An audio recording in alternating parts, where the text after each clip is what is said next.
For example, अगर मैं economy पढ़ रहा हूं और इकोनॉमी में मैं एक ऐसे समाज के बारे में पढ़ रहा हूं, इकोनॉमी स्लो है।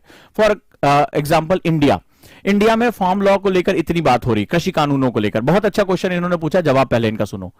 लेकिन सवाल है कि अगर आप पुरानी किताबों से पढ़ना शुरू करेंगे, आप पुरानी एनसीईआरटी उठा लें या कोई भी बुक उठा लें, तो भारत को एक कृषि प्रधान देश कहा गया। हाँ या ना, मुझे आप जवाब चाहिए आपसे। भारत को एक कृषि प्रधान देश कहा गया है। ये एग्रीकल्चर डोमिनेंट कंट्री है, जहां भारत की 55% आबादी जो है वो कृषि में संलग्न है। और अगर आपने, अब देखिए मैं आपको एग्रीकल्चर पढ़ा रहा हूं, मैं आपको एक सेगमेंट बता रहा हूं। अब सवाल यह है, जब इन्होंने बहुत अच्छा क्वेश्चन पूछा, इसका जवाब भी इनको उतना अच्छा मिलना चाहिए। अंतर विषय क्या होता है, कैसे, क्यों मैं जो है मैपिंग के थ्रू इसको इंटरलिंक करने जा रहा हूं। तो मैं एग्रीकल्चर की बात कर रहा हूं। छोटा सा एग्जांपल ले लेते हैं। मेरे बच्चे जो अभी पढ़ चुके हैं वो जानते हैं कि मैंने क्या बात की, उसको लिंक कर लेंगे, मुझे बहुत कॉन्फिडेंस उनके ऊपर। अब एग्रीकल्चर जो है, जैसे ही आप इकोनॉमी में आते हैं, इकोनॉमी में आपको पता चलता है ये प्राइमरी सेक्टर है, प्राथमिक क्षेत्र है, यानी ये उद्योगों में प्रथम आता है। ठीक है, पहला ये होता है primary, secondary and tertiary. Economy में आपको पढ़ाया जाता है कि 3 क्षेत्र अर्थव्यवस्था के होते हैं। प्राइमरी जिसको एग्रीकल्चर कहते हैं, सेकेंडरी जिसको उद्योग कहते हैं, और टर्सरी जिसको सेवा क्षेत्र कहा जाता है। क्लियर हो गया? अब आप यहां पर समझ गए। तो एग्रीकल्चर में आपने देखा कि अगर आप हिस्ट्री पढ़ते हैं, अब जैसे मेरे बच्चों ने जब हिस्ट्री मेरे साथ पढ़ी, तो कल जब मैंने आपको भूमि के बारे में बताया, कॉर्नवालिस के बारे में, जमींदारी बताया, आपको जो है वो रैयतवाड़ी, महलवाड़ी बताया, आपको समझ में आ गया कि बेसिक फंडामेंटल है कहां, प्रॉब्लम कहां है। प्रॉब्लम के लिए आपको इतिहास उठाना पड़ेगा कि लैंड तो यार किसी के पास बची नहीं, और उससे भी पहले आपको कंपनी के शासन पे जाना पड़ेगा कि कैसे उन्होंने भारत की जो हस्तशिल्प है, भारत का जो सेगमेंट है वो बर्बाद कर दिया। अब इंटरडिसिप्लिनरी की पावर देखिए, बड़े ध्यान समझिएगा, जितने भी बच्चे तैयारी करने जा रहे हैं, अगर ये इंटरडिसिप्लिनरी अप्रोच नहीं है तो यूपीएससी आपसे ये नहीं पूछेगा भारतीय कृषि से आपका क्या तात्पर्य है, ये नहीं क्वेश्चन पूछेगा वो। ये यूनिवर्सिटी में अपने कॉलेज में छोड़ आओ, यूपीएससी बहुत डेप्थ में जाकर आपका दिमाग निचोड़ लेता है, और यूपीएससी है ये इंटरडिसिप्लिनरी अप्रोच। अब देखो क्या होगा, मुझे आज भारत के हम कानून क्यों लेकर आ रहे हैं, हमने 3 जो है कानून क्यों बनाए थे, या भारत में हम कृषि सुधारों के बारे में बात क्यों कर रहे हैं। सुधार इसलिए करते क्योंकि बिगड़ा हुआ है, कहते ना इसको सुधार दो मास्टर साहब। अरे बिगड़ा हुआ तब तो सुधार रहे ना उसको। इसका मतलब है आज जो हमारे पास एग्रीकल्चर के जो सेगमेंट्स हैं, एग्रीकल्चर में बहुत सी बिगड़ी हुई बातें हैं, वो भी मैं आऊंगा। अब मुझे इस बात को समझने के लिए मुझे इतिहास खंगालना पड़ेगा, प्रॉब्लम कहां से। अगर तुम आज प्रॉब्लम समझने की कोशिश करो, कभी नहीं समझ पाओगे। आज प्रधानमंत्री ने कहा कि भारत में एग्रीकल्चर में 80% लोग ऐसे हैं जिनके पास 2 हेक्टेयर से कम भूमि है। ये उन्होंने कहा, ये फैक्ट है। भारत में एक्चुअली में 1.3 हेक्टेयर भूमि है, प्रति व्यक्ति के हिसाब से उपलब्ध है। मान लेते हैं 2 हेक्टेयर भूमि है, तो इसका मतलब है ये 2 हेक्टेयर की बात आई कहां से, क्योंकि अगर आप मेडाइवल हिस्ट्री पढ़ते हो तो भाई भूमि का स्वामी तो राजा या बादशाह होता था। तो कहां से ऐसा चेंज आया कि भूमि खरीदने बेचने की चीज हो गई। आप इतिहास में जाकर, हिस्ट्री में जाकर आप इसकी पड़ताल करते, आप पाते हैं कि किस तरह से हमारे यहां जो उद्योग थे, हैंडीक्राफ्ट था, दस्तकारी, इसको खत्म किया गया।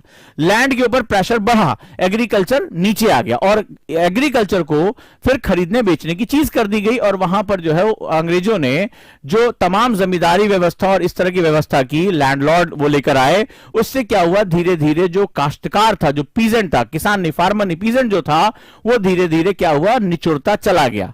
ठीक है, और एक व्यवस्था आती ऐसी चली गई जहां सप्लाई चेन लंबी हो गई, बहुत लंबा। अंग्रेज जमींदार को जमींदार, साहूकार को साहूकार, कृषक को नोचना शुरू कर दिया। तो वो बीमारी आती चली गई। आजादी के बाद इसको एड्रेस किया जाना था, नहीं एड्रेस कर पाया। 2 तरह से एड्रेस होना था, एक होता है प्रत्यक्ष। अब ध्यान से देखो, इकोनॉमी को समझने के लिए भी अब तुम्हें आजादी के बाद का इतिहास पढ़ना पड़ेगा। अब आगे इसमें तुम्हें क्या करना है, रिफॉर्म करना है। अब ध्यान से समझते जाओ, ये कितना बवाली मैं तुम्हारे सामने लिखूंगा, और एनसीईआरटी में तुम्हें कैसे पकड़ना, चाहे खुद से पढ़ो, मेरे साथ पढ़ो, कैसे भी पढ़ो, लेकिन पढ़ना तुम्हें ऐसे ही है। नहीं तो इंटरडिसिप्लिनरी अप्रोच नहीं क्रिएट कर पाओगे, तो कभी नहीं समझो। अब जो बोर्ड पे होने जा रहा है उसको ध्यान से देखो कि मुझे रिफॉर्म करना है, मुझे सुधार करने हैं। सुधार 2 होंगे, एक प्रत्यक्ष होगा, डायरेक्ट, जैसे आप फॉर्म लॉ लेकर आए थे, आप बिल लेकर आए थे, आपने 3 कानून बनाए, इससे पहले भी तमाम कानून, एमएसपी पे बात चल रही है, तमाम तरह की, मैं इसके लेफ्ट में नहीं जाऊंगा कौन सही कौन गलत है। और दूसरा एक होता है अप्रत्यक्ष। प्रॉब्लम क्या है? प्रॉब्लम कहता है कि एग्रीकल्चर में जो लैंड है उसके ऊपर प्रेशर बहुत ज्यादा है। भाई जब मेरे पास 2 हेक्टेयर जमीन ही है तो मैं क्या नंगा, क्या नहाएगा, क्या निचोड़ेगा, वही वाली हालत हो गई है। देश का 80% किसान, वो भी हमारा 80%, समझ रहे हो? भारत की 55% जो आबादी है वो कृषि क्षेत्र में संलग्न है, उसका 80%। सोचो कई देशों की आबादी से ज्यादा, इतना जो है उसके पास अपनी गरीबी से निकलने का कोई रास्ता नहीं, क्योंकि लैंड ही उसका बेस है। और भूमि सुधार तुम्हारे देश में कभी बहुत ज्यादा जो है वो सबसे नहीं हो पाए। तो तुम्हें 2 काम करना पड़ेगा। जहां से बात बिगड़ी है वहीं सुधारनी पड़ेगी। बिगड़ी क्यों थी? बिगड़ी इसलिए थी कि वहां के राजे महाराजाओं को अंग्रेजों ने खत्म किया, उनको पेंशन देकर किनारे कर दिया, ठीक है। और जितने भी दस्तकारी थी उन्होंने अपना बाजार भारत को बनाने के लिए, भारत को बर्बाद कर देने के लिए उन्होंने भारत के हैंडीक्राफ्ट को, भारत के कुटीर उद्योग को खत्म कर दिया, कॉटेज इंडस्ट्री को, और सारे के सारे लोग आ गए लैंड पे। तो पहला सुधार तो यह करना है कि यार इनकी इनकम सुरक्षित करो, इनको लैंड रिफॉर्म करके दो, इनको जो है ज्यादा जमीनें दो, सहूलियत दो, सिंचाई दो, बीज दो, इनको सुविधाएं दो, इनको बाजार दो, इनको मंडी दो। दूसरा अप्रत्यक्ष यानी इनडायरेक्ट तरीका यह है कि इसमें से लोगों को निकालकर इंडस्ट्री में लेकर चले जाओ। भाई मुझे क्या जरूरत है खेती करने की अगर मेरे इंडस्ट्रियलाइजेशन बहुत अच्छा रहा? चाइना का मॉडल देख लो, चाइना अपनी बड़ी से बड़ी आबादी को इंडस्ट्री में कन्वर्ट करा ले गया, तो लैंड के ऊपर प्रेशर क्या हो गया? कम हो गया। या सर्विस सेक्टर में लेके चले जाओ, सेकेंडरी या टर्सरी में लेकर चलो, ये इनडायरेक्ट है। तो ये क्या करेगा? ये खींचकर वहां से लोगों को निकाल देगा, लैंड पर व्यक्ति जो है वो ज्यादा से ज्यादा अवेलेबल होगी। तो ये 2 तुम्हें काम करने थे। प्रत्यक्ष रूप में तुम्हें ढेर सारी चीजें करनी थी, आपको उसको लैंड देना था, उसको जो है वो क्या करना, मार्केट देना था। और सबसे बड़ी बात अब मैं बात करने आ रहा हूं, और वो सबसे बड़ी बात थी, अब ये तो कहेंगे साहब इकोनॉमी आप पढ़ा रहे हैं, आ जाओ।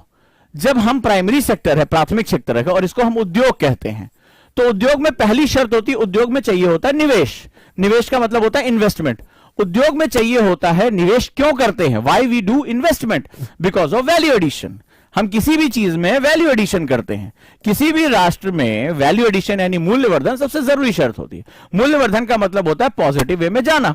ठीक है भाई, आपने किया तो आपको निवेश यानी इन्वेस्टमेंट करना पड़ेगा, आपको वैल्यू एडिशन करना पड़ेगा। जब वैल्यू एडिशन शब्द आप सुनते हैं तो आपको लगता है अच्छा ये हमने पैसा लगाया घटाक से, इधर जो है इधर हम आलू डालेंगे उधर सोना निकलेगा, ठीक है, तो यहां हम क्या करेंगे? निवेश करेंगे, वैल्यू एडिशन नहीं।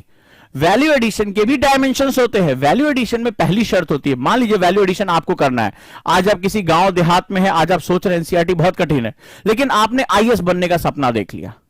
अब मैं कितने भी नए तरीके, मैंने कहा LWMI नोट्स बनवाऊंगा, मैं तुमसे कह रहा हूं इंटरडिसिप्लिनरी पढ़ाऊंगा, मैपिंग भी करा रहा हूं, बीटीएल भी करा रहा हूं, लेकिन आप कुछ नहीं करना चाहते।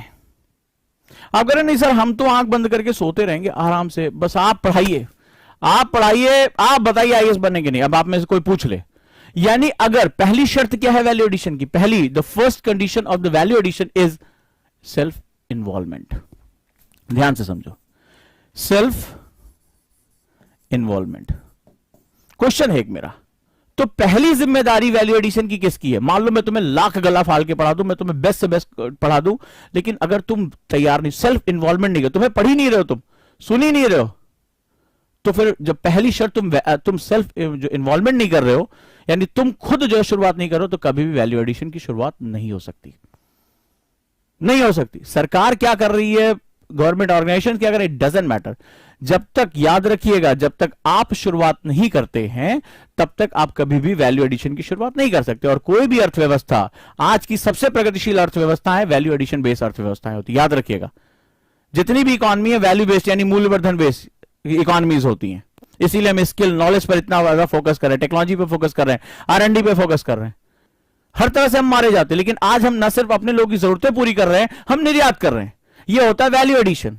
लेकिन जब तक आप इन्वॉल्वमेंट नहीं करेंगे तब तक आप कभी भी वैल्यू एडिशन की शुरुआत नहीं करें। इसके बाद आता है गवर्नमेंट इंटरवेंशन, सरकारी जो प्रवेश होता है। इसके बाद होता है मार्केट यानी बाजार, और चौथा होता है तकनीक यानी टेक्नोलॉजी। ये चार जब मिलते हैं तब वैल्यू एडिशन की शुरुआत होती है। लेकिन आप एक ऐसे समाज में, अब आ जाइए इकोनॉमी से निकलकर सोसाइटी में। अब देखिए इंटरडिसिप्लिनरी अप्रोच कैसे होता है। आपकी पूरी सोसाइटी सुरक्षा की खाली मांग कर रही है, मेरे अधिकार ना छीनो, मेरे अधिकार रहने दो, मुझे सिक्योर कर दो किसी तरीके से। जो गरीब है वो गरीब। सुरक्षा का मतलब ये नहीं कि तुम किसी दुश्मन से, सुरक्षा का मतलब होता है यथास्थिति बने रहना। कई बार आई एम नॉट कंफर्टेबल, मैं अपने कंफर्ट जोन से बाहर नहीं आना चाहता। मैं किसान हूं, मैं तुमसे मांग लूंगा 5 साल बाद मेरा कर्ज माफ कर दो। मैं किसान हूं, देश का किसान। कहते हैं भारत की खेती मानसून का जुआ है। भाई राजनीति में कितने गंदे शब्द इस्तेमाल करती है। अरे मानसून का जुआ है, तुम 50 साल से बताते रहे, उसको नहर बना के नहीं दे पा रहे हो, उसको सिंचाई सुविधा नहीं दे पा रहे हो। भारतीय कृषि घाटे का सौदा है, आपने कई किताबों में पढ़ा होगा। तुम बता ही रहे हो कि ये उद्योग डूबने के लिए बना, जब तुम उसको बार बार बोल रहे हो घाटे का सौदा, तो कहां से अपने लिए वैल्यू एडिशन करेगा। यानी सोसाइटी अगर प्रोग्रेसिव नहीं है, सोसाइटी में इनोवेशन नहीं है, सोसाइटी में प्रोग्रेस नहीं है, रिस्क टेकिंग सोसाइटी नहीं है। देखो, सुरक्षा से निकलने के लिए रिस्क लेना पड़ता है कि चलो कुछ नई फसल ट्राई करते हैं, कुछ नया तरीका देखते हैं, कुछ नया उगाते हैं। बहुत साल से गेहूं चावल उगा लिया, तो रिस्क टेकिंग सोसाइटी होती है। रिस्क से इनोवेशन बढ़ता है, इनोवेशन तुम्हारी लाइफ का हिस्सा बनता है और हमारी प्रोडक्टिविटी बढ़ जाती है। बड़ा सिंपल सा फंडा है। तो आप एक ऐसे समाज की परिकल्पना करो जो जड़वत है, जो इनर्शिया के साथ है, वो बदलाव नहीं चाहता या बदलाव नहीं कर पा रहा है, यह बदलाव का विरोधी भी है। आपने देखा अभी क्या हुआ, बदलाव का विरोधी भी है, उसके पक्ष में भी बदलाव है तो भी उसका विरोध कर रहा है राजनीति के कारण। ये पूरे देश ने जो है सब कुछ देखा। तो अब ऐसी कंडीशन में क्या होगा, ऐसा समाज कभी भी वैल्यू एडिशन की शुरुआत नहीं कर पाया। फॉर एग्जांपल है, तो आपसे आपने कहा पिताजी मुझे एक उद्योगपति बनना है, आज की डेट में बहुत से यूथ हैं, बहुत अच्छा काम कर रहे हैं, यूनिकॉर्न इंडिया में जा रहा है। अब पिताजी जो है वो ये सोच के बैठे थे कि तुम सरकारी नौकरी हर हालत में करोगे, भले चाहे तुम तृतीय श्रेणी जो है वो सरकारी कर्मचारी बनो, कोई दिक्कत नहीं है, तभी शादी होगी तुम्हारी, तभी अच्छा तुम्हें दहेज मिलेगा। उन्होंने ढेर सारे सपने देख रखे। तुम पहुंचे उनके पास, बोला पिताजी मैं अपने दम पर कुछ करना चाहता हूं। पिताजी ने चप्पल निकाली, बोले जो फिर से बोलो क्या कह रहे थे। अब तुमने उनके हाथ में 9 नंबर की पैराग्राफ देखी, अपने सपने अपने थूक के साथ घटक लिए। बोले अब नहीं पिताजी, हम कुछ नहीं कर रहे थे, हम कह रहे थे वो क्या नाम है, बैंक पीओ फॉर्म निकला, हम भरने जा रहे हैं। होता है हमारे समाज में, जैसे ही आप उनको कुछ कहते हैं तुरंत बोलते हैं अरे सरकारी नौकरी कर लो। अभी आप ज्यादा नहीं, पेटीएम के जो सीईओ हैं, आपने देखा कि भारत में सबसे बड़ा जो है वो आईपीओ खुला, सबसे बड़ा अभी तक का। उन्होंने खुद कहा कि मेरे पिताजी ने कहा क्या यार ये नौटंकी वोटंकी कर रहे, कोई सरकारी नौकरी ज्वाइन कर लो, क्योंकि सरकारी नौकरी का मतलब होता है सुरक्षा, सिक्योरिटी, और समाज सिक्योरिटी देता है। भैया कोई लड़की नहीं देगा तुम्हें शादी करने के लिए, क्योंकि वो सिक्योरिटी देख रहा है दामाद जी सिक्योर है कि नहीं है। तो अब ऐसी कंडीशन में जब ऐसा समाज जब सिक्योरिटी देख रहा हो, रिस्क टेकिंग नहीं है, तो इनोवेशन कहां करेगा। अगर पेटीएम के सीईओ ने अपने पिताजी की सुनी होती तो आज आप शेखर का नाम ही नहीं सुनते कहीं। आज भारत का सबसे बड़ा आईपीओ, और उन्होंने कितने युवाओं को प्रेरित किया होगा, यार हम भी कुछ अपना कर सकते हैं। आज यही कारण है पेटीएम की सक्सेस के बाद अगर आप देखेंगे भारत में फिनटेक्स यानी कि फाइनेंशियल टेक्नोलॉजीज इंडिया में, पूरी दुनिया में नंबर 1 हम पहुंच गए। सबसे ज्यादा पूरी दुनिया में यूनिकॉर्न जो पैसा ले रहे हैं वो फिनटेक्स में ले रहे हैं, फाइनेंशियल टेक्नोलॉजीज में ले रहे हैं। ये होती है सक्सेस स्टोरीज। जब आप रिस्क लेते हैं, जब आप खतरा मोल लेते हैं, तो आप ये समझिए मैं इकोनॉमी को सोसाइटी के साथ जोड़ रहा हूं, पॉलिटी के साथ जोड़ रहा हूं। तो ये जो जोड़ने की कला है, ये जो बोर्ड पे लिखा है, यही है यूपीएससी। ऐसा मत समझिएगा एनसीईआरटी केवल फैक्ट रटने का नाम नहीं है। अगर यूपीएससी को समझना चाहते हो तो एक पॉइंट को दूसरे पॉइंट से लिंक करना आपको आता होना चाहिए। और अगर ये जिस दिन आप सीख गए उस दिन आप खुद कहेंगे sir union public service commission मुझे कब बुला रहा है, मुझे बस उस दिन का इंतजार है। इतना कॉन्फिडेंस आ जाएगा। यही मैं कोशिश करूंगा आपके साथ कि आप इस तरह की कॉन्फिडेंस के साथ ही आगे बढ़ें और अच्छे से अपनी पढ़ाई को करें। क्लियर है? तो मेरी बात आप लोगों को समझ में आई? बड़ा इंपॉर्टेंट है, बहुत इंपॉर्टेंट सेगमेंट है ये आपके लिए। तो यहां पर अगर आप करेंगे तो बहुत ही अच्छा रहेगा। Divyoday please take class in English. मैं दोनों लैंग्वेजेस में यूज करता हूं और मेरे नोट्स इंग्लिश में होते हैं, मैं उसको हिंदी में बोलता हूं और लिखवाता हूं। और LWMI भी वैसे भी ज्यादा लिखने के लिए होता नहीं है, वो एक अलग ही लेवल का नोट्स होता है, तो कोई परेशान होने की जरूरत नहीं है। ये अगर मेथड आप समझ गए, ठीक है, ये मेथड आप समझ गए तो आपके लिए बहुत ही अच्छा रहेगा, बहुत ही अच्छा रहेगा। आईपीओ, इनिशियल पब्लिक ऑफरिंग, पहली बार जब शेयर निकाले जाते हैं इसको आईपीओ बोलते हैं, इनिशियल पब्लिक ऑफरिंग। जब जनता आप पे भरोसा करके आप पे पैसा डालती है, जब आपके पास एक बेस होता है, यानी जनता अब आपकी कंपनी में आप भागीदार हो गए, शेयर होल्डर हो जाती है। आईपीओ वर्जिन शेयर्स होते हैं, इससे पहले वो खरीदे बेचे नहीं जाते। कोई नई कंपनी जब पहली बार शेयर मार्केट में आती है तो आईपीओ निकालती है। ये बताती है कि लोगों का आपकी कंपनी में कितना भरोसा है।